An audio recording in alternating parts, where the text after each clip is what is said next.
नमस्कार दोस्तों, आज मैं आपको उस विस्मयकारी युद्ध की गाथा सुनाने जा रही हूँ जिसने ब्रह्मांड के कण कण को स्तब्ध कर दिया था।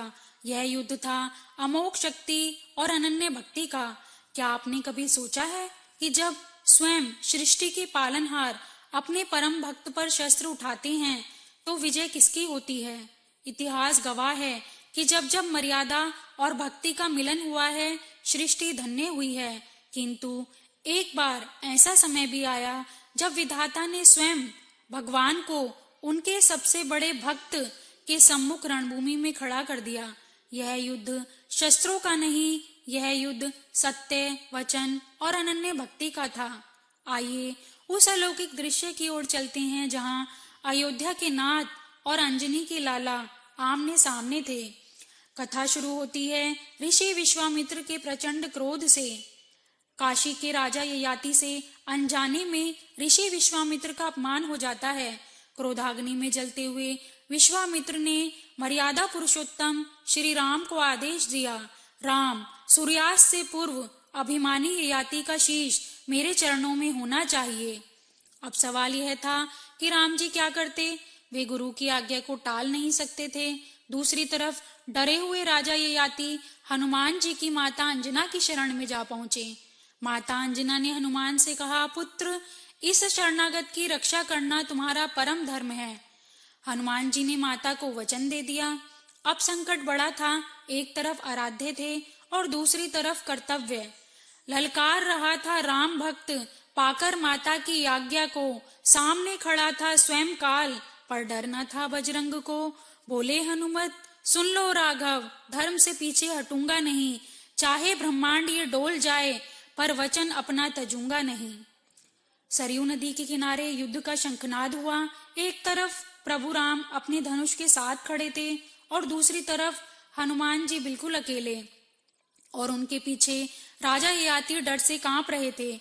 श्री राम ने हनुमान जी से कहा, हनुमान, हट जाओ मेरे मार्ग से। आज सेनापति बनकर नहीं, एक दंडनायक बनकर खड़ा हूं। तुम मेरे प्रिय हो, पर मेरे मार्ग की बाधा मत बनो। हनुमान जी बोले, प्रभु, इस दास ने इसे अभयदान दिया है। यदि आज मैं पीछे हटा तो विश्व कहेगा कि हनुमान की भक्ति झूठी थी और उसका वचन कांच के समान कच्चा था। क्षमा करें राघव, आज आपका दास आपसे ही लड़ने को विवश है। आप ही सोचिए, जिस हनुमान ने अपना सीना चीरकर राम सीता के दर्शन कराए, वो उन्हीं राम पर शस्त्र कैसे उठाते? इसलिए हनुमान जी ने एक अनोखी चाल चली। वे बिना किसी शस्त्र के बस राम राम जपते हुए आसन लगाकर बैठ गए। राम जी ने बाणों की वर्षा शुरू की, पर फिर क्या हुआ? राम ने खींचा को दंड धनुष और बाणों की बौछार हुई, पर हनुमान की भक्ति की चारों ओर जय जयकार हुई। बाण चले जब राम के, वो पुष्पों का हार बन गए। जो लगे थे सीने को भेदने, वो गले का श्रृंगार बन गए। लोग दंग रह गए। राम जी जो भी बाण चलाते, वह हनुमान जी को छूते ही फूलों की माला बन जाता। जानते हैं क्यों? क्योंकि उन बाणों पर भी राम लिखा था और हनुमान जी के हृदय में भी राम बसे थे। क्या कोई शक्ति अपने ही नाम का विनाश कर सकती है? कदापि नहीं। रोम रोम में राम बसे थे, मुख पर राम की वाणी थी। मृत्यु भी आकर हार गई, ऐसी भक्ति दीवानी थी। अस्त्र गिरे, शस्त्र गिरे, गिर गए राम के सब बाण, क्योंकि राम से बड़ा स्वयं था प्रभु राम का पावन नाम। जब कोई उपाय नहीं बचा, तब ऋषि विश्वामित्र के संकेत पर श्री राम ने उस अस्त्र को उठाया जिससे समस्त संसार थर थर कांपता है, ब्रह्मास्त्र। ब्रह्मास्त्र की गर्जना से दसों दिशाएं फटने लगी। सबको लगा आज पवन पुत्र का अंत निश्चित है, पर हनुमान जी अविचल रहे, मानो वे युद्ध भूमि में नहीं बल्कि किसी मंदिर में ध्यान लगा रहे हैं। चारों दिशाएं कांपने लगी। देवता विमानों पर चढ़कर इस प्रलयंकारी दृश्य को देखने लगे। राम जी ने जैसे ही प्रत्यंचा छोड़ी, वह प्रलयंकारी ब्रह्मास्त्र काल का रूप धरकर हनुमान की ओर लपका। किंतु हनुमान जी विचलित नहीं हुए। वे तो केवल राम नाम की नौका पर सवार थे। ब्रह्मास्त्र हनुमान के पास जाकर शांत हो गया। उसने पवन पुत्र की 3 बार परिक्रमा की और उनके चरणों में नतमस्तक हो गया। सृष्टि स्तंभित थी। आज भक्ति ने भगवान को जीत लिया। कांप उठी ये धरती सारी जब ब्रह्मास्त्र संधान हुआ, पर हनुमान के चरणों में आकर वो भी शांत समान हुआ।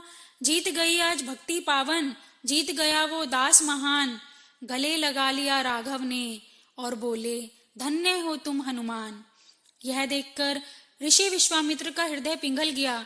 वे समझ गए कि हनुमान ने सिद्ध कर दिया है राम से बड़ा राम का नाम है। उन्होंने राम जी को वचन मुक्त किया और ययाति को क्षमा कर दिया। श्री राम ने अश्रुपूर्ण नेत्रों से अपने प्रिय हनुमान को गले लगा लिया और बोले हनुमान, आज तुमने युद्ध नहीं जीता, तुमने मेरा हृदय जीत लिया। तुम्हारी भक्ति की पताका युगों युगों तक फहराएगी। भक्ति शिरोमणि पवन पुत्र हनुमान की जय। मर्यादा पुरुषोत्तम श्री रामचंद्र जी की जय। दोस्तों, इस कथा से हमें क्या सीख मिलती है? यही कि जब आप पूरे विश्वास के साथ परमात्मा का नाम लेंगे तो स्वयं परमात्मा भी आपको हराने की बजाय गले लगा लेते हैं। दोस्तों, श्री राम और हनुमान जी का यह अलौकिक युद्ध हमें जीवन के 3 सबसे बड़े सत्य सिखाता है। पहला, राम से बड़ा राम का नाम होता है। यह कथा सिद्ध करती है कि परमात्मा से भी अधिक शक्तिशाली उनका नाम है। जब हनुमान जी ने सब कुछ त्याग कर केवल राम नाम का आश्रय लिया तो स्वयं भगवान के अस्त्र भी उनका बाल बांका नहीं कर पाए। जीवन में जब संकट के बादल घिरे तो ईश्वर का नाम का सहारा ही सबसे बड़ी ढाल बन जाता है। दूसरा, समर्पण में ही असली शक्ति है। हनुमान जी ने अहंकार से नहीं बल्कि पूर्ण समर्पण से युद्ध लड़ा। वे जानते थे सामने उनके आराध्य हैं, फिर भी उन्होंने अपने वचन और धर्म का पालन किया। यह हमें सिखाता है कि जब हम अहंकार को त्याग कर ईश्वर को समर्पित हो जाते हैं तो पूरी सृष्टि हमारी रक्षा के लिए खड़ी हो जाती है। तीसरा, भक्ति के वश में भगवान होते हैं। भगवान को शस्त्रों से नहीं बल्कि केवल प्रेम और भाव से जीता जा सकता है। जहाँ राम जी की अमोघ शक्ति हार गई, वहाँ हनुमान जी की अटूट भक्ति जीत गई। अंततः भगवान भी अपने उस भक्त के सामने झुक जाते हैं जिसके हृदय में केवल उनका ही वास होता है। इसलिए याद रखिए, जीवन की हर कठिनाई छोटी पड़ जाएगी यदि आपके मुख पर राम का नाम और हृदय में हनुमान जैसा अटूट विश्वास होगा। सभी भक्त मिलकर बोलिए जय श्री राम पवन पुत्र हनुमान की जय। दोस्तों, अगर आपको हमारी वीडियो पसंद आई हो तो कमेंट लिखकर जय श्री राम अवश्य बोलें और हमारे चैनल को सब्सक्राइब करना ना भूलें। Thank you.